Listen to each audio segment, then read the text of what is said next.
ಮನಸ್ಸಿಗೆ ಅಚ್ಚರಿಯನ್ನುಂಟು ಮಾಡುವಂತಹ ಸ್ಮಾರಕಗಳು ಇಲ್ಲಿವೆ. ಅಷ್ಟೇ ಅಲ್ಲದೆ ಈ ಸ್ಮಾರಕಗಳನ್ನು ನೋಡಲು ಬರುವ ಪ್ರವಾಸಿಗರನ್ನು ನಂಬಿಕೊಂಡು ಈ ಸ್ಮಾರಕಗಳ ಸುತ್ತಮುತ್ತ ಅನೇಕ ಸಣ್ಣ ಪುಟ್ಟ ಅಂಗಡಿಗಳನ್ನು ತೆರೆದಿರುತ್ತಾರೆ, ಹೋಟೆಲ್ಗಳನ್ನು ಪ್ರಾರಂಭಿಸಿರುತ್ತಾರೆ. ಇವರು ಬಂದಂತಹ ಪ್ರವಾಸಿಗರ ಬಳಿ ವ್ಯಾಪಾರವನ್ನು ನಡೆಸಿ ತಮ್ಮ ಜೀವನವನ್ನು ರೂಪಿಸಿಕೊಂಡಿದ್ದಾರೆ. ಅಷ್ಟೇ ಅಲ್ಲದೆ ವಿಶಿಷ್ಟ ರಾಜಧರ್ಮದ ಸೂತ್ರದೊಂದಿಗೆ ಸರ್ವಧರ್ಮವೆಂಬ ಚಕ್ರಪಾಣಿ ಹಿಡಿದು ಆಳ್ವಿಕೆ ನಡೆಸಿದಂತಹ ರಾಜ ಮಹಾರಾಜರುಗಳು ತಮ್ಮ ಆಡಳಿತದ ನೆನಪಿಗಾಗಿ, ತಮ್ಮ ವೈಭವದ ನೆನಪಿಗಾಗಿ, ತಮ್ಮ ಸಾಧನೆಯ ನೆನಪಿಗಾಗಿ ಅನೇಕ ಕೋಟೆ ಕೊತ್ತಲಗಳನ್ನು, ಗುಡಿ ಗೋಪುರಗಳನ್ನು ನಿರ್ಮಿಸಿದ್ದಾರೆ. ಇವುಗಳ ಸಂರಕ್ಷಣೆ ಮತ್ತು ನಿರ್ವಹಣೆಗೆ ಅನೇಕ ಜನರನ್ನು ಪ್ರಸ್ತುತ ನೇಮಿಸಲಾಗಿದೆ. ಇದು ಕೇವಲ ಒಂದೇ ಸ್ಮಾರಕದ ಬಳಿಯಲ್ಲ, ದೇಶಾದ್ಯಂತ ಐತಿಹಾಸಿಕ ಚರಿತ್ರೆಯುಳ್ಳ ಸ್ಮಾರಕಗಳ ಬಳಿ ನೇಮಿಸಲಾಗಿದೆ. ಈ ರೀತಿ ನಾವು ಸಂರಕ್ಷಿಸಲ್ಪಟ್ಟ ಸ್ಮಾರಕವು ವ್ಯಕ್ತಿಯೊಬ್ಬನಿಗೆ ಉದ್ಯೋಗವನ್ನು ನೀಡಿ ಆರ್ಥಿಕವಾಗಿ ಸಬಲನನ್ನಾಗಿಸುವುದರ ಜೊತೆಗೆ ಆತನ ತಲಾ ಆದಾಯವನ್ನು ಹೆಚ್ಚಿಸಿ ಭಾರತದ ರಾಷ್ಟ್ರೀಯ ಆದಾಯದ ಹೆಚ್ಚಳಕ್ಕೂ ಕಾರಣವಾಗಿದೆ. ಅಷ್ಟೇ ಅಲ್ಲದೆ 2021ರ ವರದಿಯ ಪ್ರಕಾರ ಪ್ರಾಚ್ಯ ಸ್ಮಾರಕಗಳು ಒಟ್ಟು 32.1 ಲಕ್ಷ ಮಿಲಿಯನ್ನಷ್ಟು ಜನರಿಗೆ ಉದ್ಯೋಗಾವಕಾಶಗಳನ್ನು ಕಲ್ಪಿಸಿಕೊಟ್ಟಿದೆ ಎಂಬುದು ತಿಳಿದು ಬರುತ್ತದೆ.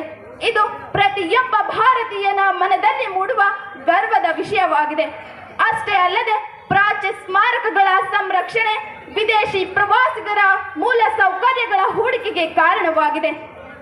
ಪ್ರವಾಸಿಗರು ಪ್ರಾಚ್ಯ ಸ್ಮಾರಕಗಳನ್ನು ನೋಡಲು ಸಾರಿಗೆ ಸಂಪರ್ಕದ ಮಾರ್ಗವನ್ನು ಬಳಸಿಕೊಳ್ಳುತ್ತಾರೆ. ಇದರಿಂದ ಸಾರಿಗೆ ಕ್ಷೇತ್ರ ಅಭಿವೃದ್ಧಿ ಹೊಂದುವುದರ ಜೊತೆಗೆ ಭಾರತದ ಆರ್ಥಿಕತೆಯ ಅಭಿವೃದ್ಧಿಯೂ ಸಹ ಹೆಚ್ಚಳವಾಗುತ್ತಿದೆ ಎಂಬುದು ಮನಗಾಣುವಂತಹ ವಿಷಯವಾಗಿದೆ. ಅಷ್ಟೇ ಅಲ್ಲದೆ ಅನೇಕ ಸ್ಮಾರಕಗಳ ಬಳಿ ಅನೇಕ ಮಾರ್ಗದರ್ಶಕರನ್ನು ನೀವೆಲ್ಲ ನೋಡಿರುತ್ತೇವೆ. ಈ ಮಾರ್ಗದರ್ಶಕರು ಇಂತಹ ಐತಿಹಾಸಿಕ ಸ್ಮಾರಕಗಳನ್ನು ಅವಲಂಬಿಸಿಯೇ ಉದ್ಯೋಗವನ್ನು ಕಂಡುಕೊಂಡಿದ್ದಾರೆ. ಅಷ್ಟೇ ಅಲ್ಲದೆ ಅನೇಕ ಛಾಯಾಚಿತ್ರಗಾರರನ್ನು ಕಾಣಬಹುದು. ಅವರುಗಳು ತಾವು ತೆಗೆದ ಛಾಯಾಚಿತ್ರಗಳನ್ನು ಮಾರುವುದರ ಮೂಲಕ ತಮ್ಮ ಜೀವನವನ್ನು ರೂಪಿಸಿಕೊಂಡಿದ್ದಾರೆ. ಅಷ್ಟೇ ಅಲ್ಲದೆ ಮಕ್ಕಳು ಶೈಕ್ಷಣಿಕ ಪ್ರವಾಸಕ್ಕೆ ತೆರಳುವ ಸಂದರ್ಭದಲ್ಲಿ ಬಸ್ನ ವ್ಯವಸ್ಥೆ ಮಾಡಿಕೊಳ್ಳಬೇಕು. ಬಸ್ನ ವ್ಯವಸ್ಥೆಗೆ ನಾವು ಹಣವನ್ನು ಬಸ್ನ ಡಿಪೋವಿಗೆ ಕಟ್ಟುತ್ತೇವೆ. ಈ ಹಣವೂ ಸಹ ಪ್ರಯಾಣ ಮತ್ತು ಪ್ರವಾಸೋದ್ಯಮ ಮಂಡಳಿಯನ್ನು ಸೇರಿ ಕೊನೆಗೆ ನಮ್ಮ ಭಾರತದ ಖಜಾನೆಯನ್ನು ಸೇರುವುದರ ಮೂಲಕ ನಮ್ಮ ಭಾರತದ ಆರ್ಥಿಕತೆಯ ಅಭಿವೃದ್ಧಿಗೆ ಶ್ರಮಿಸುತ್ತಿವೆ ಎಂದರೆ ತಪ್ಪಾಗಲಾರದು. ಅಷ್ಟೇ ಅಲ್ಲದೆ ಮಹಾನ್ನತ ಚರಿತ್ರೆಯುಳ್ಳ ರಾಜರುಗಳು ನಮ್ಮ ಭಾರತವನ್ನು ಆಳಿದ್ದಾರೆ.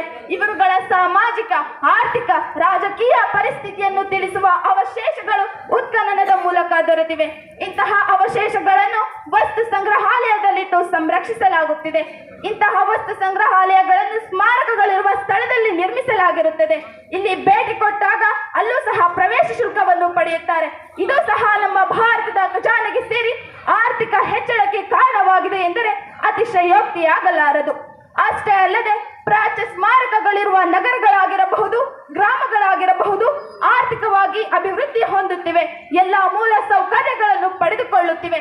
ಹೀಗೆ ಈ ಪ್ರಾಚ್ಯ ಸ್ಮಾರಕಗಳು ಒಂದು ನಗರ ಅಥವಾ ಒಂದು ಗ್ರಾಮದ ಅಭಿವೃದ್ಧಿಗೆ ಕಾರಣವಾಗುವುದರ ಜೊತೆಗೆ ದೇಶದ ಆದಾಯದ ಹೆಚ್ಚಳಕ್ಕೂ ಸಹ ಕಾರಣವಾಗಿದೆ. ನದಿಗಳ ನೀರಿನಲ್ಲಿ, ಗಿರಿವನಗಳ ಮುಡಿಗಳಲ್ಲಿ, ಗಾನ ಕಲಾ ಕಾವ್ಯ ಶಿಲ್ಪ ಗುಡಿ ಗೋಪುರ ಶಿಖರದಲ್ಲಿ ಎಂಬ ಶಿವರುದ್ರಪ್ಪನವರ ಮಾತಿನಂತೆ ಭಾರತ ಸಹಸ್ರಾರು ಸ್ಮಾರಕಗಳನ್ನು ಹೊಂದಿರುವ ಉಗ್ರಾಣವಾಗಿದೆ. ಭಾರತದ ಆರ್ಥಿಕ ಪ್ರಗತಿಗೆ ಸ್ಮಾರಕಗಳ ಸಂರಕ್ಷಣೆ ಅಗತ್ಯ ಇದೆ ಎಂದು ಹೇಳುತ್ತಾ ನನ್ನೊಂದೆರಡು ಮಾತುಗಳಿಗೆ ಮೌನದ ಚುಕ್ಕೆ ನೀಡುತ್ತೇನೆ. ಧನ್ಯವಾದಗಳು.